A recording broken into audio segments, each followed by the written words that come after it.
I've been doing assisted living for roughly over about a year now, and I've actually had some pretty bad experiences placing residents. So make sure you guys stick around to end this video to hear about all these experiences, and hopefully you guys get something from it. What's up, everyone? I hope you guys are all doing well. If you're new here, my name is Serge. To all my reoccurring viewers, guys, thank you so much for all the support. And to my new viewers, guys, I've actually created a Facebook group called Legion Assisted Living Academy. So feel free to go join it, guys. And it's just a community talking about the process and where they are in the process of starting their assisted living home. So make sure you guys go join and share any insight that you guys have or ask me any questions. And yeah, without further ado, let's go ahead and jump into the topic of this video. Now, I took about a month to actually market my home when I first started and got licensed. And I just tried to take whatever clients I could, and I highly advise that you don't do that. But when you're in the beginning and you're just trying to get your name out there and you're just trying to prove yourself, you kind of take whatever you can. And you actually go under market value, especially to, when it comes to charging your beds. You kind of undercut the market just because you have to be able to just get some residents into your home.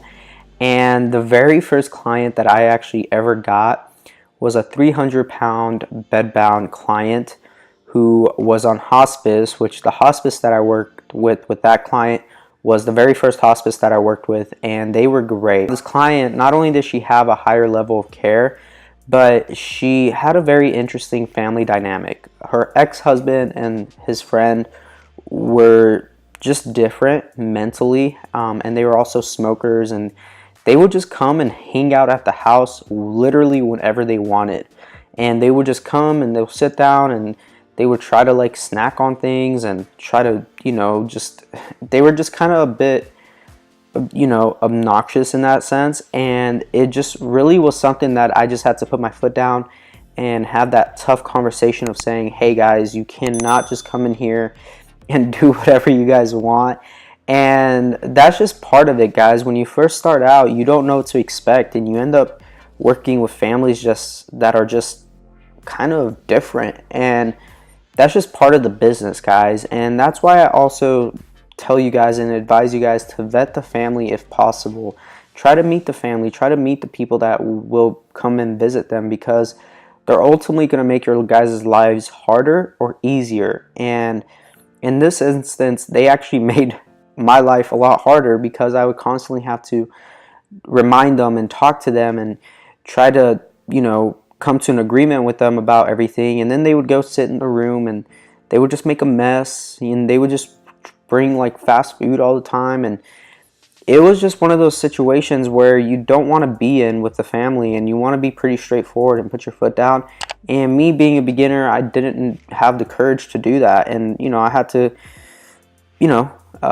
grow a pair and talk to them and tell them, hey, these are the rules, and you guys are gonna have to abide by them if you guys want to stay in the home or come visit. And so on top of that, the client herself was very needy, and it took us a little bit to actually start building a routine with her, because she required that she have water every night, and she just had this routine that she normally had, and we just had to learn that. And it took us about 3 weeks to learn that, and that's just part of it. And then on top of that, she was bedbound, and she was just a bigger lady, which fortunately for us, we did have a hospice with us, so they were able to actually help us with the care, and they did a great job about doing that.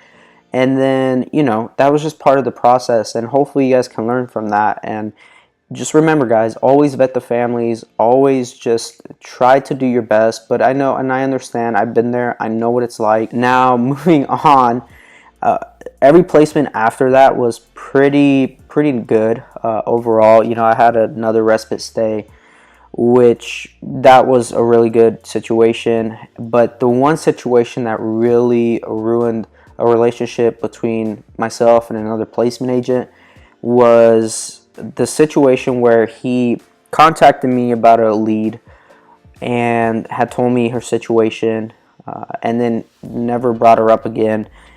A couple weeks fly by, and he calls me on a weekend, on a Sunday, and was telling me, hey, do you recall me telling you about that one resident? And I was like, oh yeah, I remember her. And then he was like, well, the POA would like to come tour your home. And I was like, okay. And I wasn't in town. I don't believe I was in town at the time, so he had to just go and do the tour with my caregiver here. And then when I got back the next day, she actually came and we sat down and we talked, and her mother had to be discharged that same day. So I had to give them an answer if I was going to take her that same day. Now, what had happened was, from what the placement agent was telling me and from what the daughter was telling me, it didn't quite line up, and I didn't know what level of care she actually was.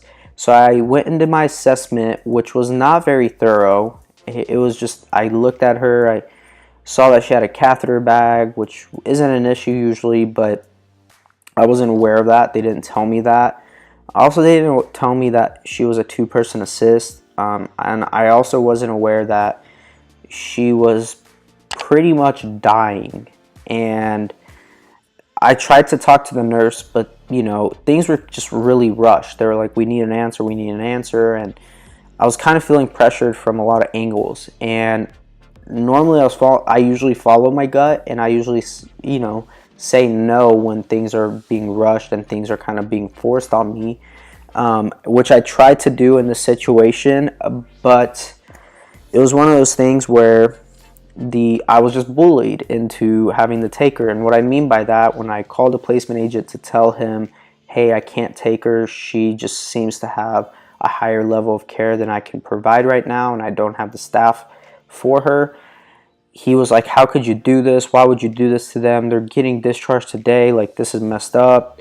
You know what? Just take, X amount of dollars off of my referral fee and this and that. And just really made me feel guilty and kind of bullied me into taking her. And from my perspective, that's how I feel and felt at the time. And so what ended up happening was I said okay.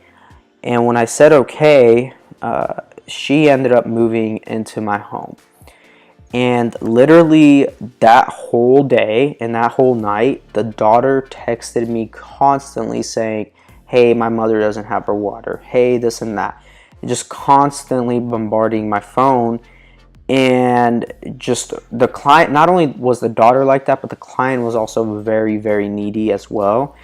And she also required a lot of care and needed assistance with a lot of things that I wasn't aware of beforehand. So that whole night went by, and then the next day I didn't sleep at all. The next day I came to the home and I sat down, and a lot of things started going on, and then eventually I just called another placement, not the same one, another one. I was like, hey, could you help me out in the situation? Could you find a home that could be better, would be a better fit for her? And if possible, could you come talk to the POA and get everything set up? And that placement agent did a really good job on getting everything set up and moving that resident out literally the next day. So I just discharged her. I lost a lot of money due to the fact that I had to hire a third-party CNA to come in and help, which is not cheap. It's $25 an hour to get extra assistance like that. Normally a caregiver is about $12 an hour. So I had to hire this other CNA out of my own pocket. I didn't even charge the family for it. And then on top of that, she didn't even put the full payment down when she moved in. So therefore I lost a lot of money, and I had to refund her back the deposit that she did make. So I ultimately lost a lot of money, and also lost a lot of energy, and just overall lost a lot of, in general lost a lot. And you guys get the point. So what had happened after that was the resident got moved out, and then I stayed in contact with the placement agent that moved her out, and with the hospice that she ended up going on. And what had happened was that same resident ended up staying at her new place for roughly over like 2 weeks, then was sent to the hospital, then was sent home with the daughter, and ended up passing away just a couple weeks later, unfortunately. And that was just, I saw that beforehand. Like I said, I saw that this lady was dying, and nobody was you know, stepping up and having the courage to talk to the POA about all this and discussing her options. So guys, that was probably by far the worst situation, and that placement agent, it ruined our relationship because I tried to get in contact with them and they pretty much said, hey, we never want to work with you again. I said okay, and they were like, we'll never place another resident into your home. And I was okay with that because they ended up putting a bad placement into my home. It just overall was a bad situation for everybody. So guys, pretty much just be very careful, stand up for yourself, make sure that you handle the tours and you talk to the families and with the nurses and do a very thorough assessment of each resident that you're potentially going to move into your home. And guys, hopefully you guys got a lot from this and you guys were able to learn something from both of those experiences. I haven't really had a terrible experience since then, and everything has been going fairly smooth for me since, thank God. Those were the two situations that I really had up to this point that were kind of over the top and were really good lessons for me personally. And you know, I'm not perfect by any means, and I need to make sure that I hold myself accountable when it comes to situations like that. And yeah guys, I just want to be able to share those experiences with you guys so that you guys can learn from them. And yeah guys, if you've made it all the way to the end, I really appreciate every single one of you guys. And go ahead, if you haven't yet, go join that group called Legion Assisted Living Academy, and also make sure to hit that subscribe button. That's all I ask in return. And make sure you guys go watch all these other videos, and I will see you guys all in the next video. God bless. Peace.